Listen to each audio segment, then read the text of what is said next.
कहूंगा कोविड के third wave की।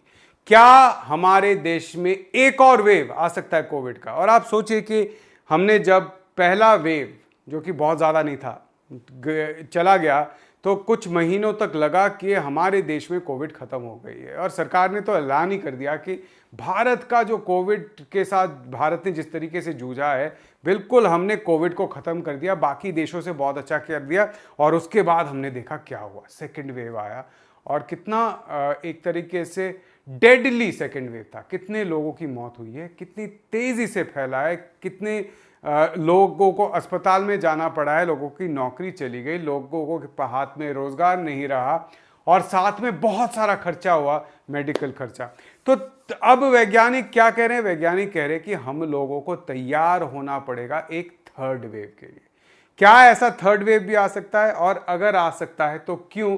इसी का हिसाब लगाएंगे आज इकोनॉमी का हिसाब किताब में, क्योंकि इकोनॉमी तभी चलेगी जब लोगों के पास जान है, क्योंकि जान है तो जहान है। तो इकोनॉमी पटरी पर तभी आएगी जब ये सेकेंड वेव खत्म होगा, फिर से फैक्ट्रियां खुलेंगी, ऑफिसें खुलेंगी, लोग दुकानों में जाएंगे, चीज़ें खरीदेंगे, ऑफिस जाएंगे तो आसपास से छोटे मोटे जो चाय का दुकान है या कहीं पे गाड़ी मैकेनिक का काम है, ये सब काम फिर से वापस आएगा। लोग घर में पेंटिंग करवाएंगे, कारपेंटर बुलाएंगे, काम करवाएंगे, इलेक्ट्रिशियन बुलाएंगे, चीज़ें खरीदेंगे, तभी इकोनॉमी वापस पटरी पर जाएगी। और ये पटरी पर जाने के लिए सबसे ज़रूरी इस वक्त है कि ये जो सेकेंड वेव है वो ख़त्म हो और उसके बाद हम ऐसा करें कि अगर फिर से एक थर्ड वेव आए कोविड का तो उससे सब कुछ बंद ना हो जाए। ठीक है, इसका कारण क्या है, क्यों होना चाहिए?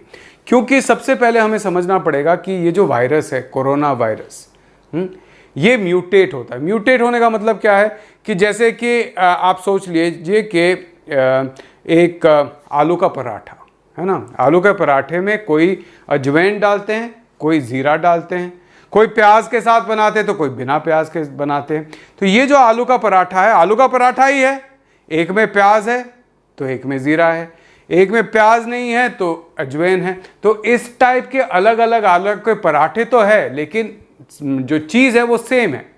तो एक हम कह सकते हैं कि कोरोना वायरस एक ही है, लेकिन अलग अलग तरीके के कोरोना वायरस जो हैं SARS-CoV-2 वो आ रहे। क्यों? इसको कहा जाता है म्यूटेशन, वो थोड़ा सा बदल रहा है। और हमारे अगर आप नेचर की बात करें, हमारे आसपास वातावरण में हर वक्त वायरस बैक्टीरिया घूम रहे हैं और वो लगातार म्यूटेट करते रहते हैं, थोड़ा थोड़ा बदलते रहते हैं। और जो वायरस, जो म्यूटेशन हमारे शरीर के अंदर जाकर अपने आप को जीवित रख सकता है, अपने जैसे और भी वायरस पैदा कर सकता है, वो सबसे फिट है ना। बाकी अगर हमारे अंदर आए और हम उसको तुरंत निकाल दें शरीर से, वो मर जाए हमारे शरीर के अंदर, तो वो जीवित नहीं रहेगा, क्योंकि वो फिर से अपने तरीके का नहीं बना पाएगा। यानी वही म्यूटेशन रहता है जो सर्वाइव करता है। इसको कहा जा सकता है एक तरीके से सर्वाइवल ऑफ द फिटेस्ट। जो सबसे अच्छा हमारे अंदर आकर, हमारे अंदर बैठकर अपने जैसे और बना सकता है, उसी को वही सर्वाइव करता है। अब देखिए क्या होता है कि जैसे अगर हमारे घर में कोई चोर आ गया, हाँ, चोर ने आकर हमारे घर में कब्जा कर लिया, हम लोगों को बंधक बना लिया, और क्या हुआ, अपने जैसे अपने घर वालों को बुला लिया, अपने जैसे और भी लोगों को घर में बिठा लिया। अब धीरे धीरे क्या होता है कि हम लोग बंधक है, लेकिन हम धीरे धीरे कुछ डंडे निकाल कर उससे लाठी बना रहे हैं या किचन से चाकू लेकर उसको कर रहे हैं। तो हम अपने लिए एक डिफेंस पैदा कर रहे हैं चोरों के साथ लड़ने के लिए। धीरे धीरे क्या होता है, घर के लोग चोरों से लड़ने के लिए तैयार हो जाते हैं और उनको लड़के भगा देते हैं।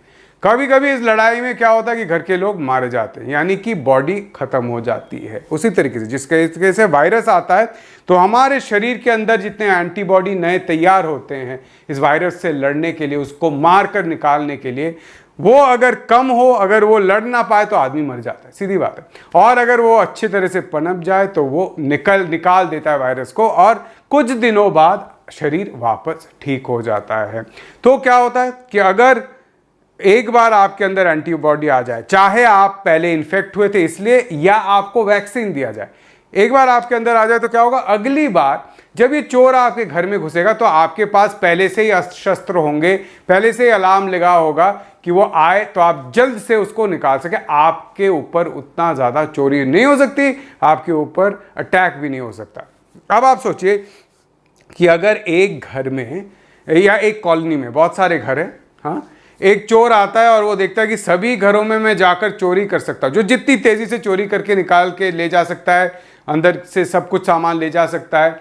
अब क्या होता है कि वैक्सीन होने के कारण या हर एक घर में लोग डिफेंस पैदा कर लेते हैं, अलार्म लगा लेते हैं, ये सब करते हैं, तो चोर धीरे धीरे कहीं से चोरी नहीं कर पाता और बोलता है यार छोड़ो, इस जगह से निकल जाओ कि यहाँ पे चोरी करने लायक कुछ है नहीं, क्योंकि ज़्यादातर घरों में ये अलार्म लग गया है या मैं पहले से ही चोरी करके वहाँ का जो सिस्टम है उसको बदल चुका हूँ, है ना। तो यही होता है कि एक वायरस जब आता है धीरे धीरे वो स्प्रेड करता है और उसके बाद पूरे जो कम्युनिटी है उसमें एंटीबॉडी तैयार हो जाते हैं और फिर वो वायरस और किसी को इन्फेक्ट नहीं कर पाता है और धीरे धीरे वो गायब हो जाता है। लेकिन क्या होता है, जैसे मैंने आलू का पराठा कहा कि आलू का पराठा अगर जीरे वाला बन रहा है, अचानक अजवाइन वाला आलू का पराठा हो गया और आपके सामने आप आलू का पराठा जीरे वाला है, आप मोटे हो गए हैं, आप कहते हैं कि यार ये तो खाना नहीं है, अब मज़ा नहीं आता इसे। अजवाइन वाला आता है तो आपके अचानक आपको लालच होता है और आप वो खा लेते हैं, है ना।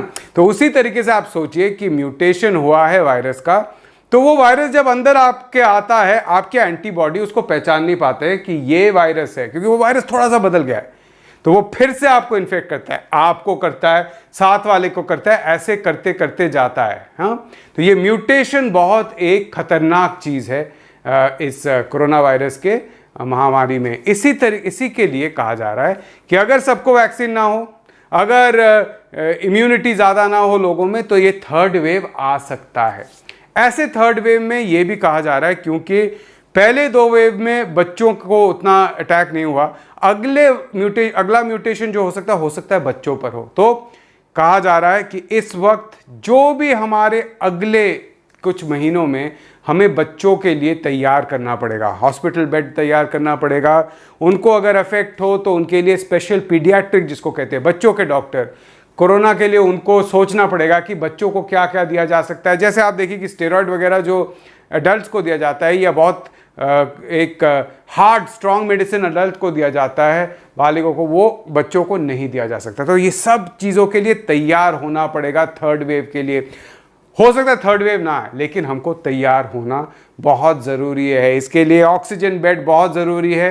हो सकता है कि आज लोग बोलेंगे अरे इतने सारे ऑक्सीजन बेड खाली पड़े हुए हैं, क्या ज़रूरत था? ज़रूरत है, क्योंकि हर साल ये कोरोना वापस आ सकता है, हर साल थोड़ा सा अपना रंग बदल कर आ सकता है, कोई दूसरा वायरस उसी तरीके का आ सकता है म्यूटेट होके, जो हमारे एंटीबॉडी हमारे वैक्सीन के साइड से निकलकर हमें फिर से घुस सकता है, अटैक कर सकता है। इसलिए ऑक्सीजन बेड हमें रखना पड़ेगा, हमें एक पूरा ट्रीटमेंट का जो सिस्टम है उससे तैयार रहना पड़ेगा, ज़्यादा हॉस्पिटल्स को कोविड हॉस्पिटल में बदलना पड़ेगा, डॉक्टर्स को ट्रेन करना पड़ेगा, एक पूरा प्रोटोकॉल तैयार करना पड़ेगा, सिर्फ इस साल के नहीं, अगले कई सालों तक। क्योंकि जब भी कोई नया वायरस आता है, जैसे आप जानते हैं स्वाइन फ्लू H1N1, वो कुछ सालों तक चलता है, जब तक बहुत लोगों को अटैक नहीं कर लेता है। हाँ, कभी कभी एक साल आकर गायब भी हो जाता है, ये भी होता है, फिर हम लकी हैं। लेकिन हमें अभी अपने लक पर डिपेंड ना करके तैयार होना है थर्ड वेव के लिए। चाहे वो आए ना आए, खुदा ना खास्ता ना आए, लेकिन फिर भी तैयार रहना बहुत ज़रूरी है। अगर नहीं रहेंगे तो फिर से फैक्ट्रियां बंद करनी पड़ेगी, फिर से लोगों को काम पे जाने से रोकना पड़ेगा, फिर से इकोनॉमी पटरी से उतर जाएगी।